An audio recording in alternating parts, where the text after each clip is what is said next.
My guests today are Nick Rowan, the Cloud Director for Public Sector at Apptio, and Megan Sikora, a Customer Success Advisor also at Apptio. Nick, Megan, thank you so much for taking the time to join me today. Thanks, Jason. Thank you.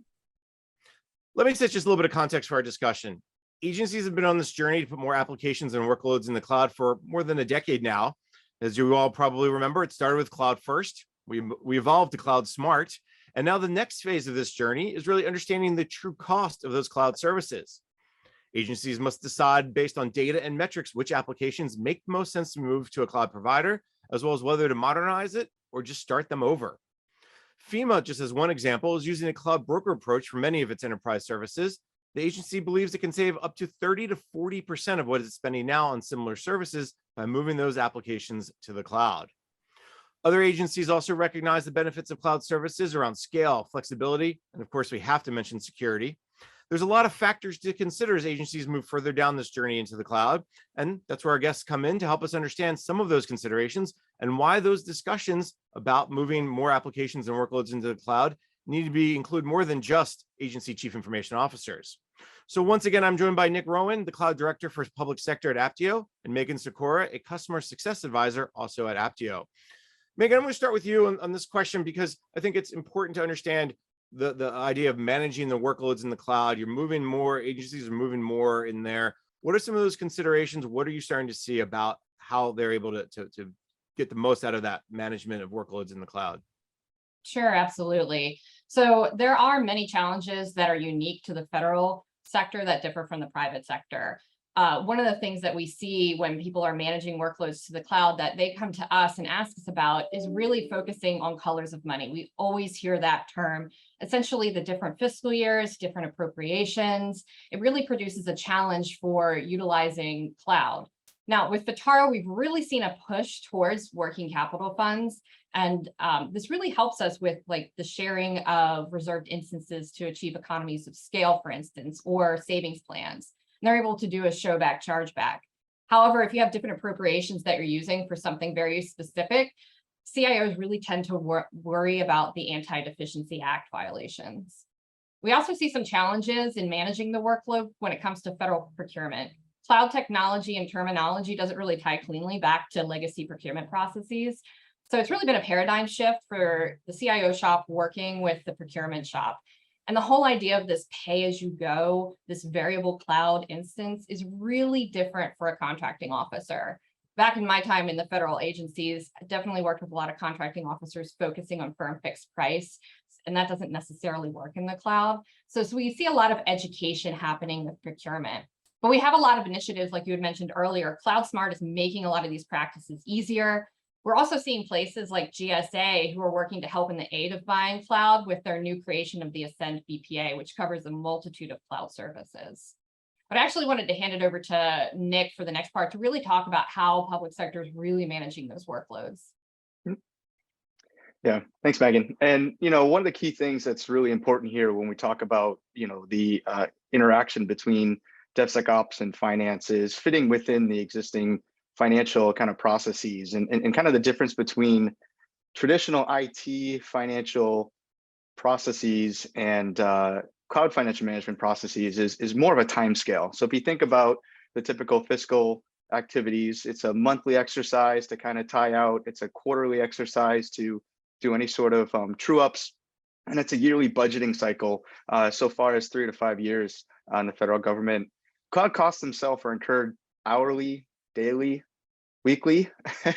So one of the key things is shifting those existing processes to help support getting the information to the DevSecOps teams and the application owners that are managing these workloads today, and helping provide that transparent picture back to the executive leaders on a month-end financial process so that folks really understand where costs are being incurred or if there's any course correction that needs to be taken to support the footprint that you have today. A couple of things I want to go back to something that Megan said. Megan, I think the part of color of money is a really important piece that I'd like just to hammer home a little bit. Agencies, the struggle comes when agencies have 1 year money that expires, and cloud is not a 1 year thing. You don't just go to the cloud in that 1 year and then you hope for the best. how are they balancing out that color of money challenge? Working capital funds, as you mentioned, is one way. Are you starting to see other approaches to trying to find that right balance? So we are seeing a lot of agencies move towards a working capital fund as the main strategy to trying to overcome some of these problems. But for folks who are still using particular appropriations because they can't move out of that, it might be that it's a new initiative and it has a very specific mandate associated with it. What we see is they start employing various different FinOps and TBM practices in order to help maintain and show back to the agency what they are actually spending on that particular product or software. So employing these practices has been essential in achieving a good chargeback without having to go over cost for a lot of these cloud implementations. That challenge of not going over costs, I know I hear a lot of that from CIOs, is that they have some sort of meter where they get an alert if they're getting close to cost because of the Anti-Deficiency Act, as you mentioned. They're very afraid of violating that. Is that something where something like TBM or FinOps can kind of help them understand what their cost is on a more regular basis? Even, okay, if we scale, if we have a surge, if we have an emergency, it will give us that kind of insights in terms of what it may look like or what we can afford? Absolutely. So automating the process and utilizing a tool such as Apptio really helps with these challenges. When I worked in the federal government, the biggest view that a CIO or an ACIO had was, once my money's obligated, it's gone. And I don't want to go over it. But that really creates a disconnect between the expenditures. And if we start ignoring what our cloud costs are, as Nick has mentioned, they could change hourly. We could see spikes happen without knowing they're occurring until the following month. And by then it's too late. We're already over budget. We have to recoup those costs. So by having a really good FinOps practice in place and being able to monitor this stuff on an hourly basis and having alerts that could set up if we see unknown spikes or anomalies in the detection of our cloud, it really helps agencies to be able to pay for cloud and not have to struggle to pay with it or have to do unnecessary trade-offs, which honestly creates mistrust with the business unit. I always say that the biggest strength of any one person is also their biggest weakness. It's the same thing with cloud. The variability of the cost of cloud is its biggest strength and why people really like using it. But if you don't have good oversight, it's also its biggest weakness. And it leads to a lack of transparency. So the business units really can't make any difference to the cloud if they don't know what levers they can pull because they don't have any insight into that spend. Nick, come back into the conversation for a minute, because I also want to go back over something you said, which is that budget cycle, that challenge of the planning and understanding that this has got to be a monthly, quarterly exercise up to the CXO community, whether it's the CFO or mission owners, but maybe the CIO's office or the mission owner's office has got to understand what's happening more often, whether it's the folks in the DevSecOps or whomever. How does that work? And is monthly, quarterly exercise even enough? Do they have to know more often, weekly basis or daily basis? Yeah. And that's actually one of the, so I came over to the public sector business after we acquired Cloudability and helped onboard the Cloudability customers, which is cloud financial management, which is the, where FinOps really came from. The key really is on building a program that supports, a shared services model. So you've got a safe and secure spot to land for all those common elements that you're managing today. And if you have your cloud center of excellence that's managing that footprint, and the majority of those kind of contracts that you have with your cloud service providers and other vendors, you're basically taking over a lot of the things that everyone's using that have a little bit more of linear cost basis associated to them. When we move out to the application portfolio owners or the BUs, I think I've heard a couple of sessions here also speaking to this, is how to hold them accountable for the things that they're managing today. And the only way to do that is to actually provide them the information to understand where things are costing, where decisions are being made, and the outcome is not the same as what was expected. So that's a budget variance exercise that can happen on a weekly, monthly basis.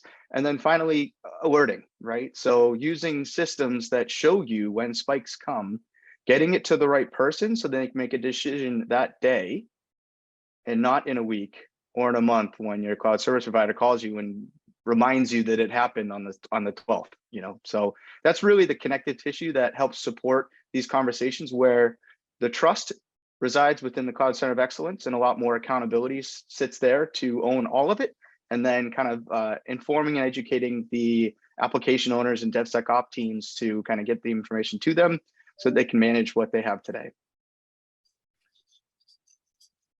This idea of a chargeback model came up earlier in our conversation, and I want to go down that path maybe a little bit, because I think that's one of the hardest discussions that agency CIOs tend to have, is bringing in the mission owners, bringing in the CFO, and understanding, okay, what's this really costing each mission owner, each workload, or each application?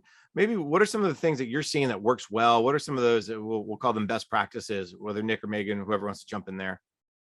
Yeah, I can jump in real quick on this one, Megan, and then you can follow up with anything else that you might be missing. But in reality, that shared service model has a little bit more of an understood chargeback model. So if you look at an application portfolio where they're a customer of ECMA with Paul Puckett over at Army, right? So you'll see they've got a bill that they get from ECMA, and that's kind of the budget that they're managing to. There's a baseline associated to that. It's a little bit more linear in kind of cost incurred.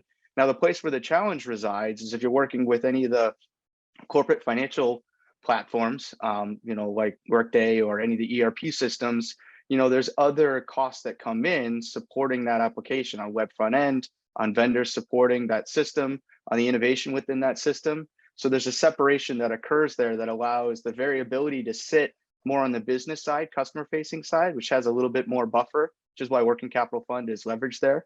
And then for the core services, shared services that are being incurred, those agreements have been made. There's a lot of, kind of linearity in that data, and you're able to kind of separate those two out.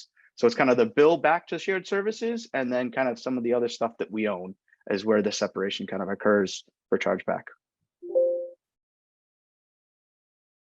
Yeah, so to follow on what Nick said, what we really see in most effective agencies are the ones that are utilizing technology business management to look at the total cost of ownership for cloud. So it's not just your cloud bill. It's not just what you receive from AWS or Azure. There are a lot of other costs that go behind that. And having a defined chargeback or showback process is instrumental to any agency to be able to recoup the cloud costs without going over or undercharging folks. What we see is an automation of this is really essential for cloud financial management. It also honestly leads to a better defined governance structure. We know that a lot of agencies get a little hesitant around this and saying, I don't want to automate just yet. My data is not perfect. I'm still working on my cloud tagging governance. But the thing is that automation of your tool can honestly help with this. And if you're constantly overspending, you're just never going to get there because you're never going to have the funds to actually automate the process. So we find that agencies who deploy a tool to automate this process, they move along a lot faster, even in their cloud tagging process. And you had mentioned earlier around best practices, Jason. So there's a lot of really great materials that are out there that have been put out by the federal government. GSA, for instance, released their cloud tagging strategy. And I really wanted to focus on this a little bit because the first process, they have a 5-step process. The first one is around establishing your goals. Whenever you're implementing a TBM or a FinOps process, you need to be knowing why you're doing it. You're not just doing it for the sake of doing it. There has to be an end goal in mind. So what we see with a lot of these agencies who have really been able to push this forward is they have use cases identified before they start even going into these processes. So whether it's to save money, find anomalies, whether it's just to do a chargeback to the business units, they really do focus on what are the KPIs so that they can also show their progress along the way. And it also helps the end business unit really understand what they're doing in the cloud.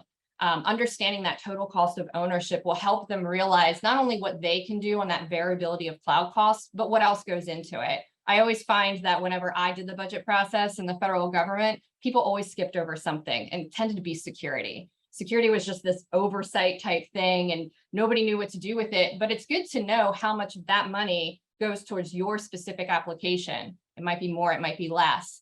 But understanding that what your direct and indirect costs are and getting a monthly bill, or as Nick had mentioned, understanding when a spike happens, when it happens, as opposed to at the end of the month, is really essential for a good cloud program. Megan, sounds like you had all the fun jobs in government, the budget process that always I know is an exciting time. Let's take a quick break. When we come back, we'll continue our conversation. You're listening to the special bulletin review, Managing Cloud Services, Measuring Their Value, sponsored by Apptio on Federal News Network. I'm your host, Jason Miller.